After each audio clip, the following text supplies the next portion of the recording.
for the financial revolution that's about to shake the very foundation of our economy.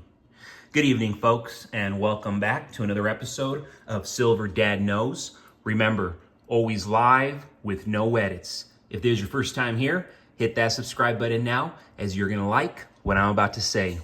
So yes, right here to my left, I simply adore this piece, and it's actually the first time I am showing it on my channel.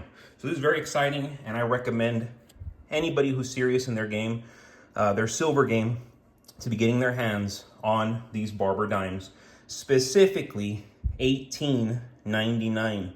Collectors are always going to be seeking such a piece, mainly because of the year. You know, the condition is surprisingly great on this one. I have some other ones that are about 10 years newer, and they don't look half as nice as this 1899. The 1899 Barber dimes are considered common by most collectors, and the prevalence of these coins at coin dealers and in online auctions is a testament to this fact. The Barber dime, which was designed by U.S. Mint Chief Engraver Charles E. Barber and first released in 1892, is a popular type coin and still commonly collected by date and mint. And then this one, just looks excellent. A Barber dime from 1899 in circulated condition is worth between $16 and $350. However,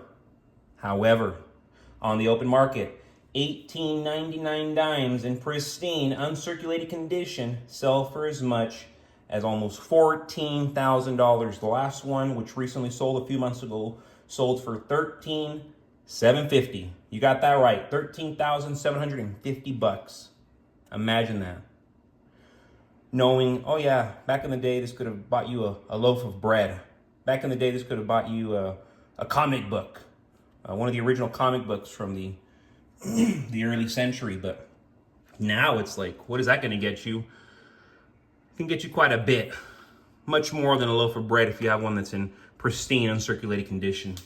And real quick, before I continue, I want to give a very special shout out to my loyal subscriber. And there's a comment from the other night.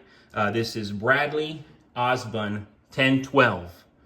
100% solid talk, Silver Dad Knows. What outlet of information do you recommend, or books do you read to gain knowledge? Excellent question right there, and that's why I'm sharing this comment. So I commented 3 books for Bradley Osborne 1012, and here are the 3 books that have given me so much financial knowledge and just knowledge for the realm that we live in, this challenging, rigged realm. And here are the books. Creature from Jekyll Island by Griffin, Committee of 300 by Coleman, and New World Order by Epperson. Each of these books were written decades ago. And each of these books give very, very valuable information of what was happening then and what was to come in modern day. And what we're living in, we are literally seeing it. Specifically with Creature from Jekyll Island and New World Order, we are seeing exactly what they said was to come. And if you're curious, Committee of 300 is actually about the 300 super class individuals who control the world. And most of the time, power is being shifted to the next generation, a kin, whoever the parent is, who's next. And that's what's frightening about it, is these individuals are carrying centuries of information.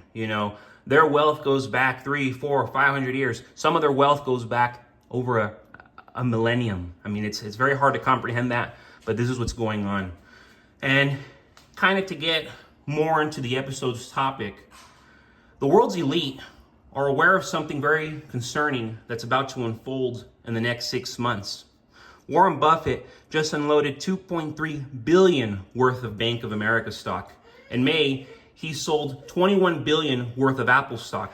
Then in December, he unloaded $28.7 billion worth of other stock. Collectively, that's north of $50 billion in sales. The CEO of JP Morgan Chase the largest bank in the world, just pulled $183 million worth of his own stock. Jamie Dimon sold some of his stock in the bank for the first time in his 18 years at the helm. Why are these financial gurus like Jeff Bezos, Elon Musk, Mark Zuckerberg, the Walton family, and the CEO of Salesforce liquidating their stocks? Higher profile CEOs, founders, and heirs are unloading a massive amount of stock at an increasing pace. Upcoming elections will change the world forever. Regardless of your political stance, it's surprising to see heavy proponents of cryptocurrencies amongst the candidates. Kamala Harris, Donald Trump, and RFK are all standing for Bitcoin. When do you ever see Republicans and Democrats supporting the same thing? We're heading into a crypto boom, leading to the rise of the digital dollar and the decline of the traditional fiat dollar. Everything is unfolding as predicted. Step by step, we're likely witnessing the greatest rug pull in American history. We've been set up for it for many years, and now it's starting to happen, more rapidly.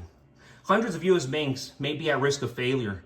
They surveyed 4,000 banks and found only 282 faced a dual threat of commercial real estate loans and potential losses tied to higher interest rates. What they didn't consider is that 1,800, almost 1,900, took out $65 billion in loans from the bank team term funding program after the Silicon Valley Bank collapse. They issued loans based on overinflated valuations of commercial real estate from 2001 and 2022. These banks now have to pay back these loans within a year by March 9th, 2025. With interest rates expected to stay high, these banks will face a massive crisis. Inflation rose 3% in June, making 3 straight months of slowing inflation.